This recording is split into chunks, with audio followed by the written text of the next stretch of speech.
Do you feel arrogant when you're refereeing the game, or do you manage the players? I do come across a little bit arrogant, I'll be honest with you, I do. And that's, I think, because I'm quite a confident person on the field of play. Once you get to know me, I'm not as arrogant as what you might think I am.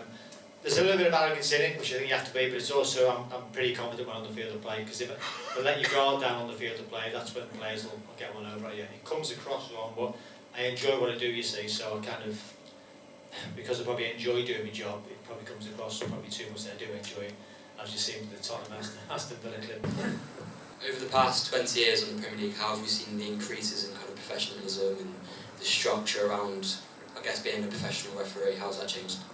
I think when I first got on in 2001 was the first time we went full time.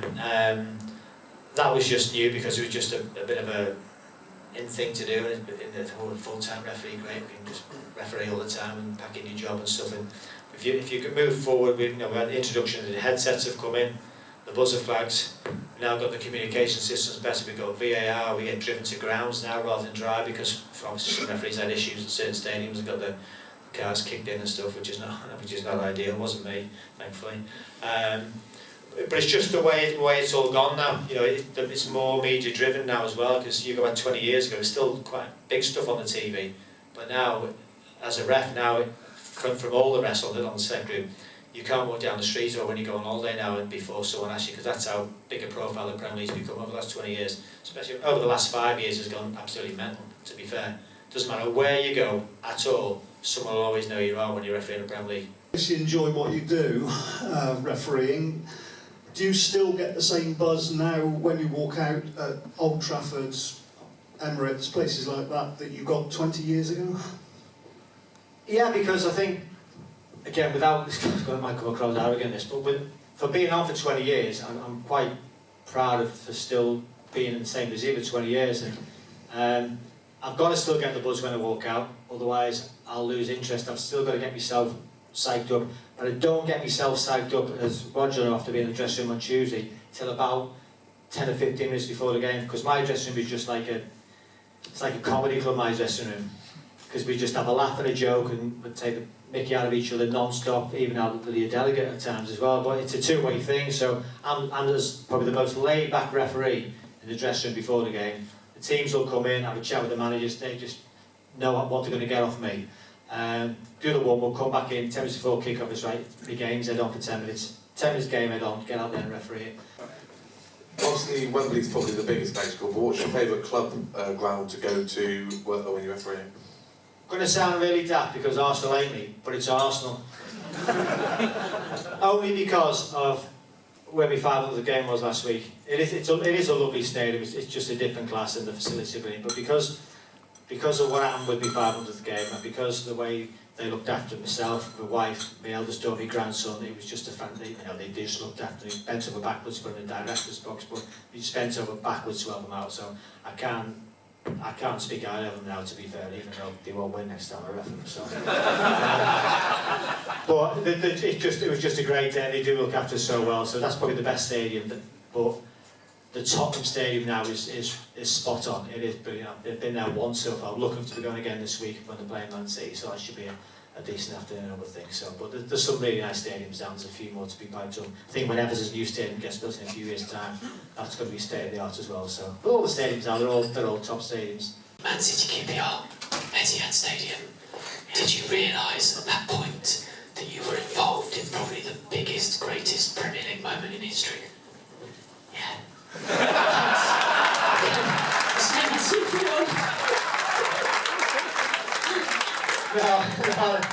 On a serious note, because of what was at stake on the day, obviously with City and United both playing, obviously United had to win, City had to draw or lose. It was massive, and I think, to be honest, I don't think the Premier League season ever finished again like that ever. I think on goal difference. We knew that Manchester United won because they kicked off a little bit earlier than us somehow.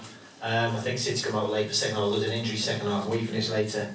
Not we, as in I support Man City, but our game was second. And because we had the communication set, we knew that United won. And QPR knew, I think, after 2-1 down, that they were safe because they had to get some kind of result, but they knew they were safe the way the results had gone. I think Bolton had gone down, I think Bolton lost to Stoke. So when it went 2-2, I said to lads on the earpiece, I can put money on it now they're going to score again. And if you, no, sorry, they did know at the time they were safe, QPR. It was when it was 2-2, they got Whisper on the pitch that they'd won it, Whisper. They got Whisper onto the pitch, sorry mate, I couldn't help that one. That they were safe. So when you kick off at 2-2 and you say, what don't you do? You don't give the ball back to Man City straight away, which is what they did. They kicked straight back to Joe, and within 45 seconds they were winning 3-2. But it was just an unbelievable finish, and it just, I think I said something on one of the newspaper things for the 500th game. That's going to be one of the best games I've refereed, just because of what was at stake. First time City had won it for God knows how long. Teams won it on goal difference. To score basically the last kick of the season, which it was after 360 odd games, was brilliant. Hi Mike, what gave you the motivation to get to where you are now from the start? I think when I first started there was no aspiration to get to where I am now, because it wasn't a full-time job, it was just part-time really. I think when you get to the Football League, which is in the middle of '97, and you're only 28, 29 years of age, and you say, I've got a bit of a chance here. And then the Premier League kind of started, or got going, didn't it? And you kind of knew what you could expect. When there was whispers in '99 that the referees might be going full-time, then you kind of focus yourself a bit. I mean, '99 and probably 2004, I probably didn't touch a drink because they want to get myself sorted and get myself fit. And you have got to make sacrifices if you want to get to the top.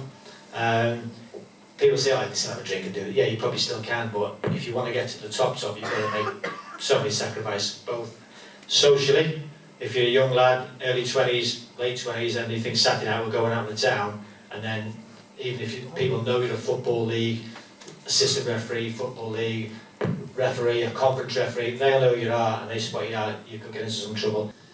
We've got a number of young referees joining us tonight. We want them to continue enjoying refereeing. After tonight, after having something. Based on your experience, what's the one piece of advice you'd give them tonight? A couple of lads have just asked, where the lads gone? A couple of young lads just asked me that question before, to be fair. And basically all I've said is, don't set your goals too high when you first start. So if you're level 6 or level 7, level 8, whatever it is, don't think to yourself, right, I want to be, if I'm a level 6, I'm a level 3 in 3 years, 2 years, whatever it is. Just don't set your goal too high, because you think I want to go from, if you're level 6, the only thing you've got to focus on is getting to level 5. If you think, I've got to be at 4 in 2 years' time, it doesn't work, you then lose your focus on what you're doing. So I always say to them, don't look too far ahead, because that could just ruin you. Because you can say to yourself, now, 2020 now, I'm level 6, I'm back before. 5 years' time, Football League line, dead easy, and it doesn't happen, you think, so what have I done wrong? Or you're just not focused because you're focusing too far ahead, just your next step only. It's a bit like when you get your appointments to be current, you're only as good as your last game. I could be great last week, I could be rubbish this week. But you're only as good as your last game, so if you focus too far ahead of what you're going to do, you know, your mind just gets wandered and you start getting distracted. So just focus on the next level, that's all, for your next step.